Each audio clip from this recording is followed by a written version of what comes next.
Movement! Right, a couple of things to tidy up from last time round.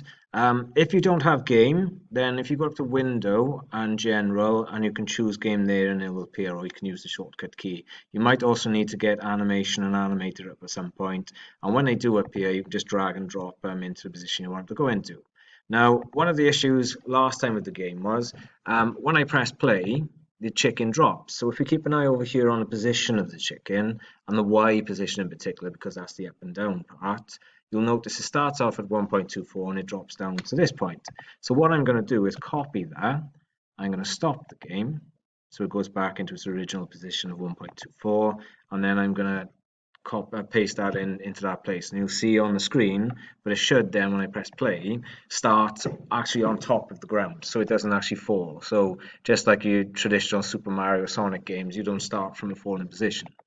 Right, now, talking about movement. Now, at the moment, we've set up rigid body box colliders on the chicken, and we want the player to move, so we're going to add another component to the player.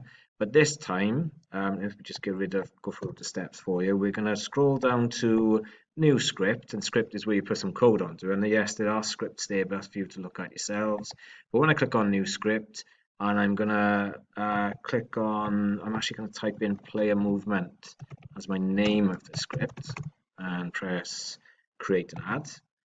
And then you'll see that it generates the script here. At the moment, there's not much going on there at all, but it also generates this in the assets. So if I click on it, and it might take a couple of seconds for it to update, but eventually it will show us on the right hand side what code has been generated. Now, to be able to edit it, you can't do it here in Unity, so you need to double click on this, and hopefully it'll open up Visual Studio for you, which I've already got open. So if I double click on it here, then this is what the code looks like. So it looks exactly like the code which appears here, but we can edit it here. Now, first thing I'm going to do is actually get rid of these lines of code and the very top two lines as well. And then I'm going to paste in some code, which I've already got here, and pop it in this position here.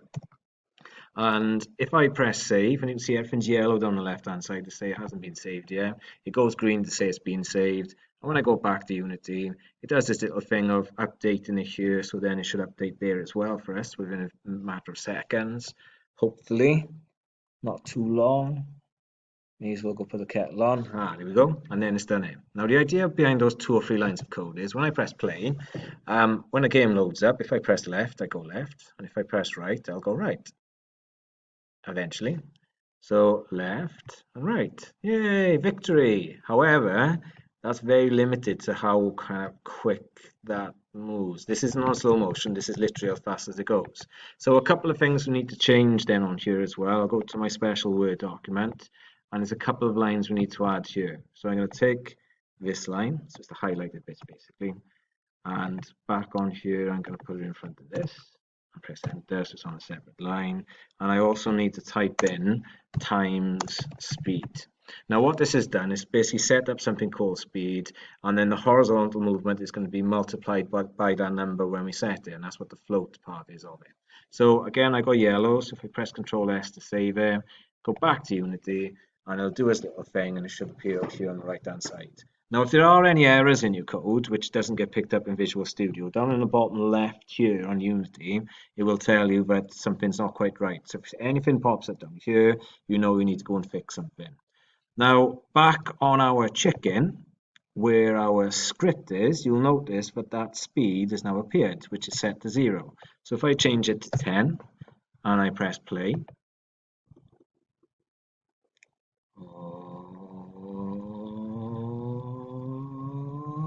and this time, when I press right, it goes a lot quicker, and when I press left, it goes a lot quicker.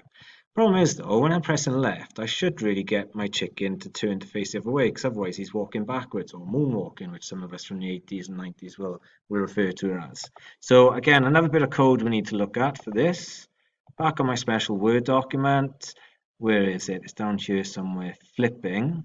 I just need to add in a couple of lines of code, which I'm going to copy across.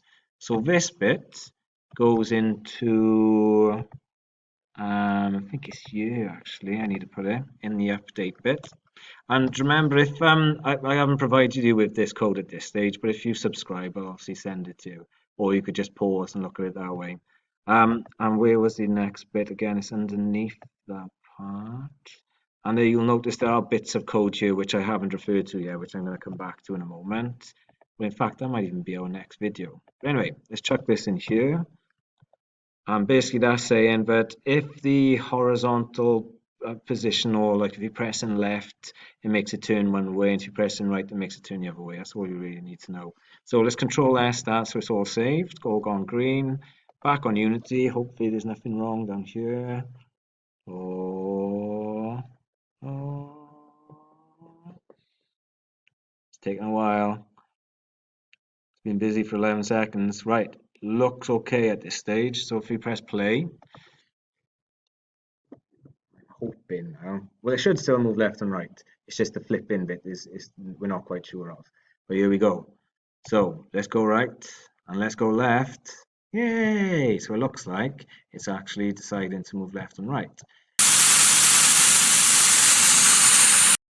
Hi, Future Rob here. This won't be the first time Future Rob has to step in and correct what old Rob or young Rob in the past has shown you. He's shown you how to make the chicken move left and right, or your player move left and right, and also to flip.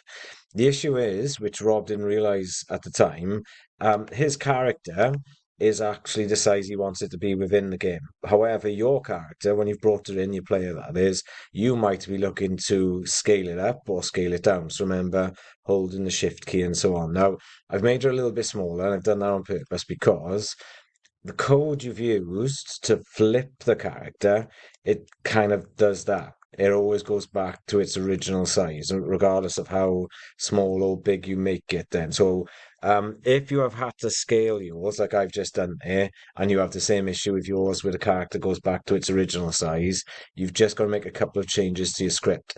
So, this is the player movement script, basically showing how to make things go left and right and how to flip it as well.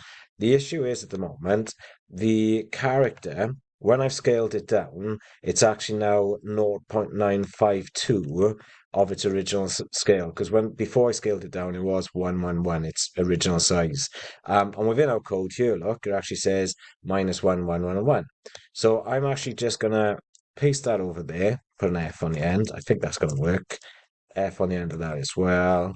And that one as well there. And look, I did keep the minus sign there as well. And I will need to take this line and copy it and then paste it over this line here, the one which basically says the vector free one there. And I'm just going to get rid of the minus sign on there because that's the X, the Y, and the Z. And obviously the X kind of flips then, depending if I'm going left or going right. So I'm not 100% sure if this is going to work, but let's just see what happens. If I go back to the game, let it do nice compiling. And you will notice that this is a slightly newer version of Unity, probably like the one you're using at this stage. So now when I press play, I haven't had any error messages here. That's a good thing. As I'm going left and right, look, it actually keeps to the size I want it to. So if you're having those problems, that's how you fix it.